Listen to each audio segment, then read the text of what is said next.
こんにちは。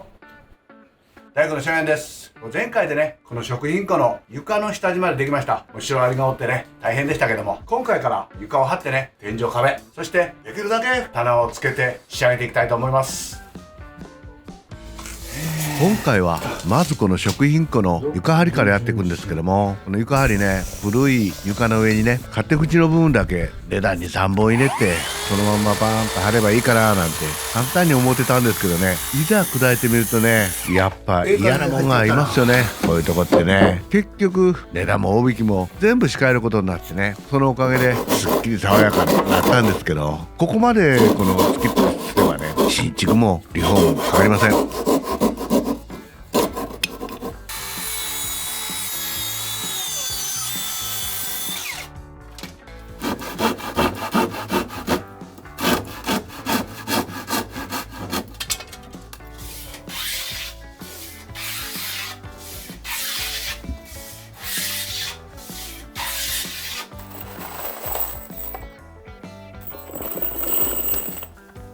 いつもの次のネタレスですけど貼ってきます。温度とねです。いつもと同じように貼っていくんですけども、厚みが 30mm あるんでね、断熱材は床には入れません。床を新しく貼ることでまたここの敷きの段差がなくなりましたよね。もともとは 30mm の段差があったんですけども、ほんでまっすぐバリアフリーになったんでね、今度は歩きやすいと思います。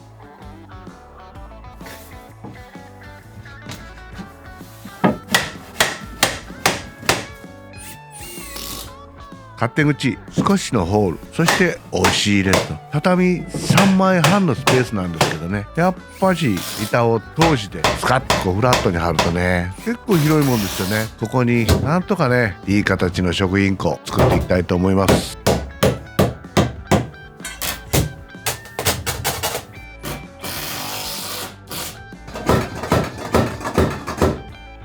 これで床の完成ですね。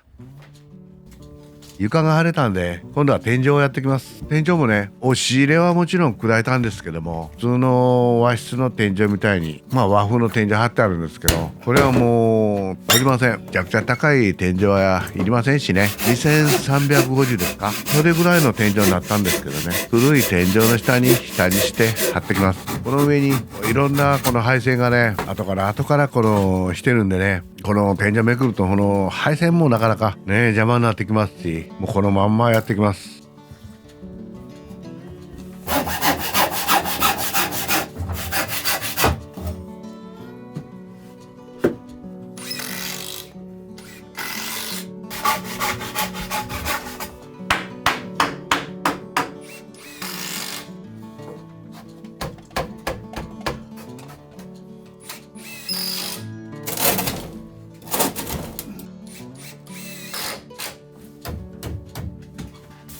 天井だけはね、断熱材入れてやろうと思うんですけども、古い天井の下にしたりしてもね、10センチほど下げてやればそんな断熱材でも入りますしね。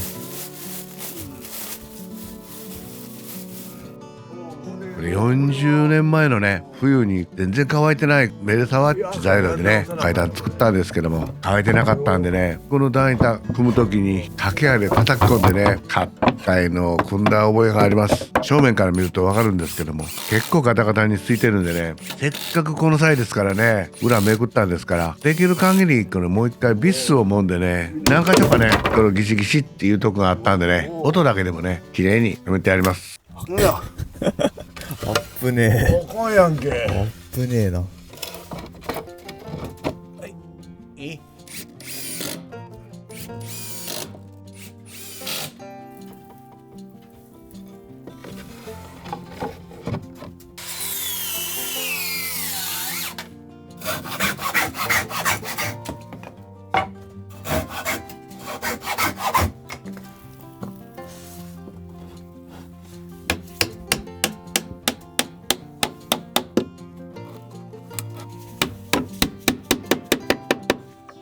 今度は天井板を張ってきます。天井板もね、壁板もこの杉の 10mm か 11mm の節張りの加工板ですね。本種になってるんですけどね、この板を張ってきます。ですからもう天井も壁も節だらけに仕上がります。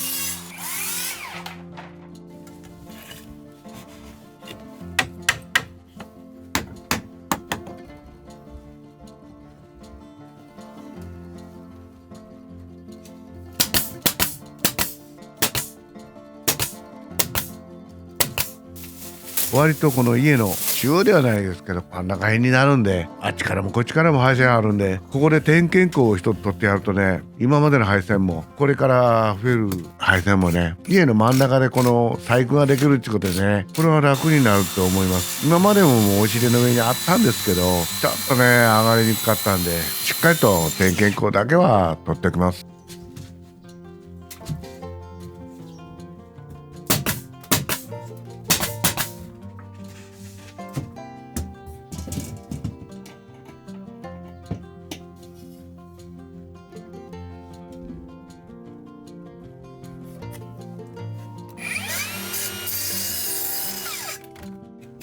点検口はね、杉の板で作るのはね、ちょっとこの厄介なんですけどね、何枚か剥ぎ合わせてしないとこの幅にならないってことでね。でも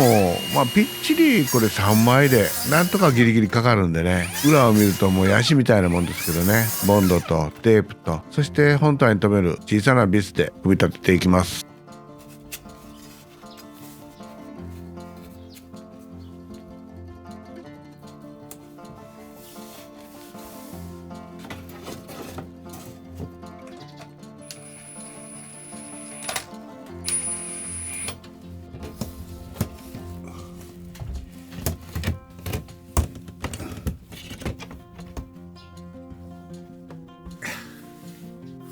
今度は壁をやっていきます。壁も先ほど言ったように天井板のね、この板と同じ板を張っていくんですけども、キッチンから出入り口のね、入り口だけに小さな額縁をつけてね、杉板をね張っていきたいと思います。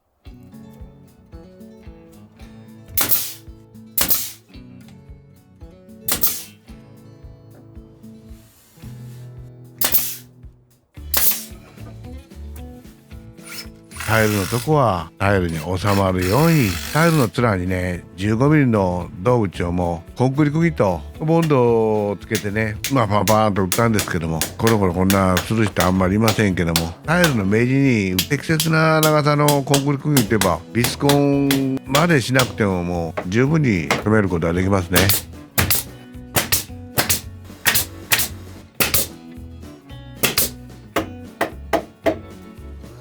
そしてもう押し入れの部分の古いベニヤを張っていたね銅縁はもうそのまんま使って、少しもう間隔粗いですけどそのまんま板張ってきます。誰も文句言う人いませんしね、階段のこの三角もできるだけ一番角まで使うってわけにもいきませんけども、張って空間さえ作ってしまえばね、あともう物を置かなければそれまでです。全体の壁面は少しでも奥まで張ってきます。では壁板を張っていきます。こういう階段下のね斜めになった部分ってね、手前が広いからって言って広いのを先張ってね、そしてこの狭い方向を向いて張っていく。それはもうダメなんですね。狭い方向から広がった方向へ張っていく、これが順番なんですよね。っていうのはメチになってますから、入れる分だけ短い分ちょっとこの張りにくいんですよね。それは狭い方から広い方に順番に置いていく。ですから片面は上下逆に正直なってるんですけどね、それはわからないんでね、本当に節だらけの板なんですけど、貼ると綺麗なもんですね。そしてもちろんこの階段の裏側にもね、斜めの天井みたいにして板を張ってあります。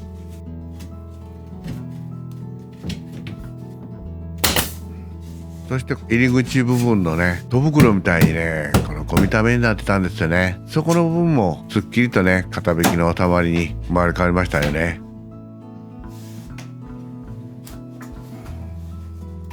これで食品庫の3方板が張れました。そこで初めて勝手口のサッシなんですけども、というのは最後まで勝手口から出入りして外から仕事したんですね。そういう風な仕事の仕方したかったんで、サッシを入り口をねいつまででもこう置いてあったんですけど、こう3方したらねもう1方も板張らんとダメですから、サッシを外して下地して断熱材入れてやっていきます。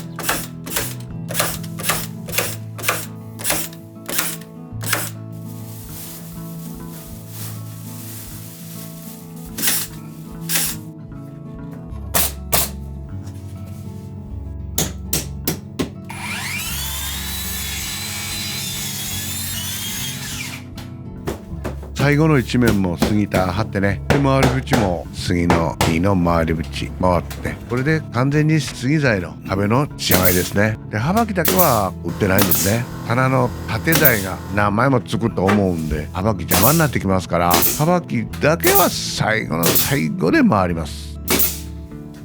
では棚をやっていきます。棚はね、正直本当にこう難しいですよね。多くつければ一番ではありませんしね、ある程度の幅が広くてももったいないですしね、火力でいろいろ言っておかんの要望を聞いて、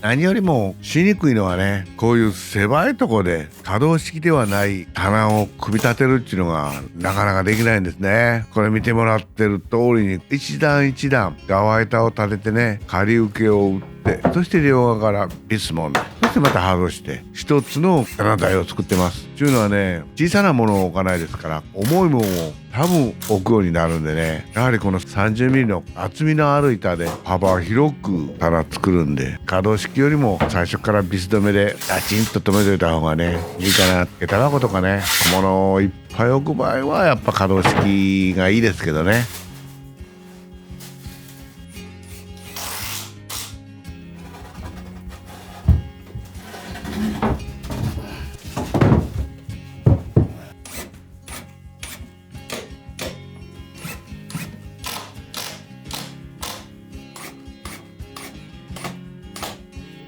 押し入れになっとった階段室部分のこの棚ですね、ちょっと苦労しましたね。片っぽはすっきり収まった、戸袋がなくなったよって言っても、やっぱり棚のね縦材がいったんでちょっと戸袋式になってしまったんですけどね、斜めの部分に3段つけるのが少しこの階段下の取り付けが苦労しましたね。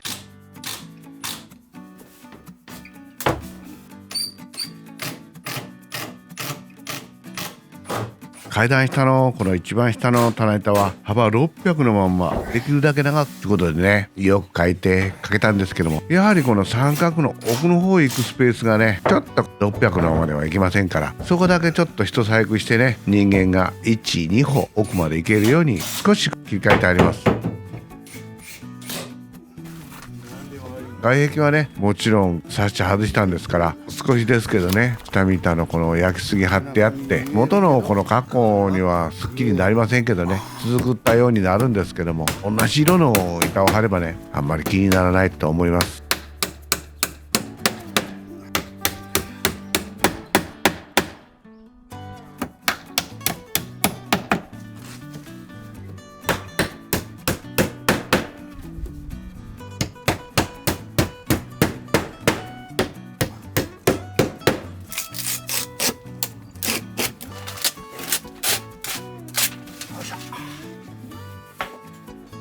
そして本当の最後にねこの幅木を打ってやって、そしてこの階段の勾配になってるここの細い、自分らはよく紐って言うんですけどね、細い角も打ってやって、そして固定はしてないんですけど1本だけちょんと垂れてやります。これだけでねこの棚板はもう絶対に下がることはないですね。